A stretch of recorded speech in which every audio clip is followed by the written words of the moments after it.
इस चैनल पर हम हर वीक एक चैप्टर भगवत गीता का अपलोड करते हैं, तो अगर आपने सब्सक्राइब नहीं किया तो कर दीजिए। अध्याय 3 कर्म योग। अर्जुन बोले, हे जनार्दन, यदि आपको कर्म की अपेक्षा ज्ञान श्रेष्ठ मान्य है तो फिर हे केशव, मुझे भयंकर कर्म में क्यों लगाते हैं। आप मिले हुए वचनों से मेरी बुद्धि को मानो मोहित कर रहे हैं, इसलिए उस एक बात को निश्चित करके कहिए जिससे मैं कल्याण को प्राप्त हो जाऊं। श्री भगवान बोले, हे निष्पाप, इस लोक में दो प्रकार की निष्ठा मेरे द्वारा पहले की गई है। उनमें से सांख्य योगियों की निष्ठा तो ज्ञान से और योगियों की निष्ठा कर्मयोग से होती है। मनुष्य न तो कर्मों का आरंभ किए बिना निष्कर्मता को यानी योग निष्ठा को प्राप्त होता है और न कर्मों के केवल त्याग मात्र से सिद्धि यानी सांख्य निष्ठा को ही प्राप्त होता है। निसंदेह कोई भी मनुष्य किसी भी काल में क्षण मात्र भी बिना कर्म किए नहीं रहता, क्योंकि सारा मनुष्य समुदाय प्रकृति जनित गुणों द्वारा परवश हुआ कर्म करने के लिए बाध्य किया जाता है। जो मूढ़ बुद्धि मनुष्य समस्त इंद्रियों को हठ पूर्वक ऊपर से रोककर मन से उन इंद्रियों के विषयों का चिंतन करता रहता है, वह मिथ्याचारी अर्थात दंभी कहा जाता है। किंतु हे अर्जुन, जो पुरुष मन से इंद्रियों को वश में करके अनासक्त हुआ समस्त इंद्रियों द्वारा कर्मयोग का आचरण करता है, वही श्रेष्ठ है। तू शास्त्र विहित कर्तव्य कर्म कर, क्योंकि कर्म न करने की अपेक्षा कर्म करना श्रेष्ठ है, तथा कर्म न करने से तेरा शरीर निर्वाह भी नहीं सिद्ध होगा। यज्ञ के निमित्त किए जाने वाले कर्मों से अतिरिक्त दूसरे कर्मों में लगा हुआ ही यह मनुष्य समुदाय कर्मों से बंधता है। इसलिए हे अर्जुन, तू आसक्ति से रहित होकर उस यज्ञ के निमित्त ही भली भांति कर्तव्य कर्म कर।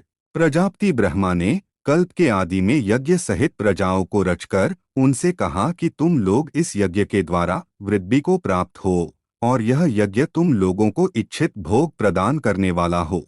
तुम लोग इस यज्ञ के द्वारा देवताओं को उन्नत करो और वे देवता तुम लोगों को उन्नत करें।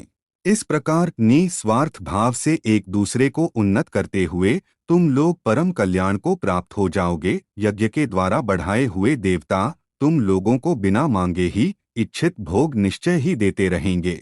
इस प्रकार उन देवताओं के द्वारा दिए हुए भोगों को जो पुरुष उनको बिना दिए स्वयं भोगता है, वह चोर ही है। यज्ञ से बचे हुए अन्न को खाने वाले श्रेष्ठ पुरुष सब पापों से मुक्त हो जाते हैं, और जो पापी लोग अपना शरीर पोषण करने के लिए ही अन्न पकाते हैं, वे तो पाप को ही खाते हैं।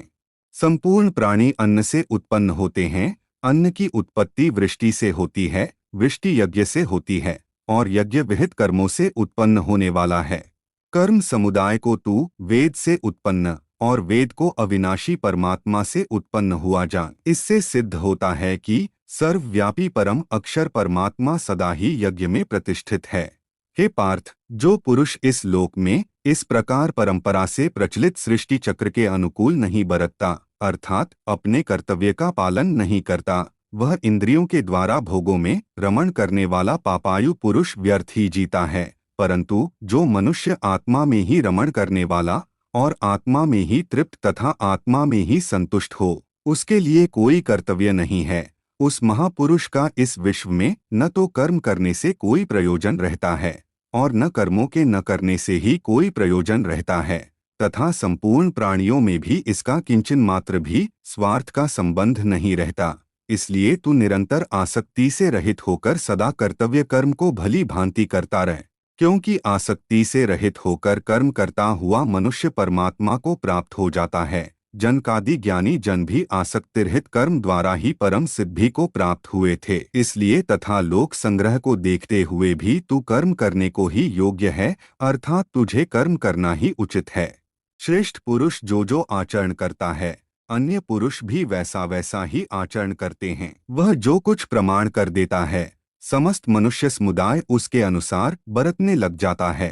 हे अर्जुन, मुझे इन तीनों लोकों में न तो कुछ कर्तव्य है और न कोई भी प्राप्त करने योग्य वस्तु अप्राप्त है, तो भी मैं कर्म में ही बरतता हूँ। क्योंकि हे पार्थ, यदि कदाचित मैं सावधान होकर कर्मों में न बरतूं तो बड़ी हानि हो जाए, क्योंकि मनुष्य सब प्रकार से मेरे ही मार्ग का अनुसरण करते हैं। इसलिए यदि मैं कर्म न करूं तो ये सब मनुष्य नष्टभ्रष्ट हो जाए और मैं संकर्ता का करने वाला हो तथा इस समस्त प्रजा को नष्ट करने वाला बनूं।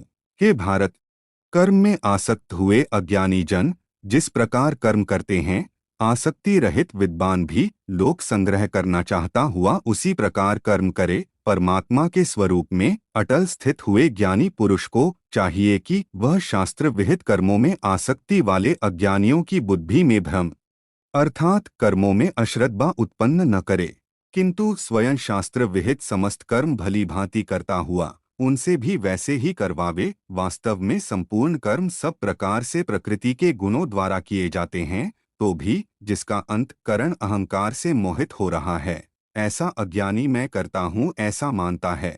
परंतु हे महाबाहो, गुण विभाग और कर्म विभाग के तत्व को जानने वाला ज्ञानयोगी संपूर्ण गुण ही गुणों में बरत रहे हैं, ऐसा समझकर उनमें आसक्त नहीं होता। प्रकृति के गुणों से अत्यंत मोहित हुए मनुष्य गुणों में और कर्मों में आसक्त रहते हैं। उन पूर्णतया न समझने वाले मंद बुद्धि अज्ञानियों को पूर्णतया जानने वाला ज्ञानी विचलित न करे। मुझ अंतर्यामी परमात्मा में लगे हुए चित्त द्वारा संपूर्ण कर्मों को मुझ में अर्पण करके आशा रहित, ममता रहित और संताप रहित होकर युद्ध कर। जो कोई मनुष्य दोष दृष्टि से रहित और श्रद्धा युक्त होकर मेरे इस मत का सदा अनुसरण करते हैं, वे भी संपूर्ण कर्मों से छूट जाते हैं। परंतु जो मनुष्य मुझ में दोषारोपण करते हुए मेरे इस मत के अनुसार नहीं चलते हैं, उन मूर्खों को तू संपूर्ण ज्ञानों में मोहित और नष्ट हुए ही समझ। सब प्राणी प्रकृति को प्राप्त होते हैं, अर्थात अपने स्वभाव के परवश हुए कर्म करते हैं। ज्ञानवान भी अपनी प्रकृति के अनुसार चेष्टा करता है, फिर इसमें किसी का हठ क्या करेगा। इंद्रिय के अर्थ में अर्थात प्रत्येक इंद्रिय के विषय में राग और द्वेष छिपे हुए स्थित हैं। मनुष्य को उन दोनों के वश में नहीं होना चाहिए, क्योंकि वे दोनों ही इसके कल्याण मार्ग में विघ्न करने वाले महान शत्रु हैं। अच्छी प्रकार आचरण में लाए हुए दूसरे के धर्म से गुण रहित भी अपना धर्म अति उत्तम है। अपने धर्म में तो मरना भी कल्याणकारक है और दूसरे का धर्म भय को देने वाला है। अर्जुन बोले, हे कृष्ण, तो फिर यह मनुष्य स्वयं न चाहता हुआ भी बलात्कार से लगाए हुए की भांति किससे प्रेरित होकर पाप का आचरण करता है। श्री भगवान बोले, रजोगुण से उत्पन्न हुआ यह काम ही क्रोध है। यह बहुत खाने वाला अर्थात भोगों से कभी न अघाने वाला और बड़ा पापी है। इसको ही तू इस विषय में वैरी जान। जिस प्रकार धुएं से अग्नि और मैल से दर्पण ढका जाता है, तथा जिस प्रकार जेर से गर्भ ढका रहता है, वैसे ही उस काम के द्वारा यह ज्ञान ढका रहता है। और हे अर्जुन, इस अग्नि के समान कभी न पूर्ण होने वाले काम रूप ज्ञानियों के नित्य वैरी के द्वारा मनुष्य का ज्ञान ढका हुआ है। इंद्रिया, मन और बुद्धि ये सब इसके वास स्थान कहे जाते हैं। यह काम इन मन, बुद्धि और इंद्रियों के द्वारा ही ज्ञान को आच्छादित करके जीवात्मा को मोहित करता है। इसलिए हे अर्जुन, तू पहले इंद्रियों को वश में करके इस ज्ञान और विज्ञान का नाश करने वाले महान पापी काम को अवश्य ही बलपूर्वक मार डाल। इंद्रियों को स्थूल शरीर से परे यानी श्रेष्ठ, बलवान और सूक्ष्म कहते हैं। इन इंद्रियों से परे मन है, मन से भी परे बुद्धि है, और जो बुद्धि से भी अत्यंत परे है वह आत्मा है।